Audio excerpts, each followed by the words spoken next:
ইউরোপের নিরাপত্তা বলয়ে বড় ধাক্কা। জার্মানি থেকে ৫,০০০ মার্কিন সেনা প্রত্যাহারের ঘোষণা দিয়েছেন প্রেসিডেন্ট ডোনাল্ড ট্রাম্প। বিষয়টিকে জার্মানি অনুমিত বললেও মিত্র দেশগুলোর মধ্যে ছড়িয়ে পড়েছে গভীর উদ্বেগ। বিস্তারিত থাকছে প্রতিবেদনে। জার্মানির প্রতিরক্ষামন্ত্রী বরিস পিস্টোরিয়াস ডিপিএ সংবাদ সংস্থাকে জানিয়েছেন, এই সিদ্ধান্ত আগে থেকেই অনুমান করা হচ্ছিল। তবে তিনি সতর্ক করে বলেছেন, জার্মানিতে মার্কিন সেনার উপস্থিতি কেবল ইউরোপ নয়, খোদ আমেরিকার স্বার্থের জন্যও জরুরি।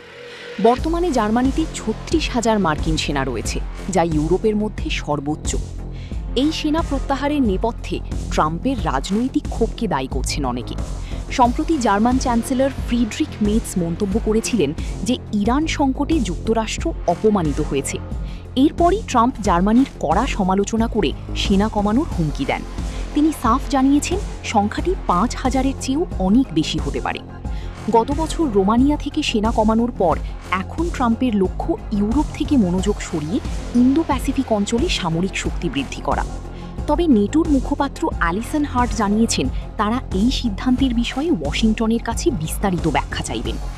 ৩২ সদস্যের নেটো জোটের ভেতর এখন একটাই ভয়, যুক্তরাষ্ট্রের এই পিছুটান কি তবে পশ্চিমা সামরিক জোটকে দুর্বল করে দেবে? ট্রাম্পের এই কৌশলগত বদল বিশ্ব নিরাপত্তার সমীকরণকে কোন দিকে নিয়ে যায়, এখন সেটাই দেখার বিষয়।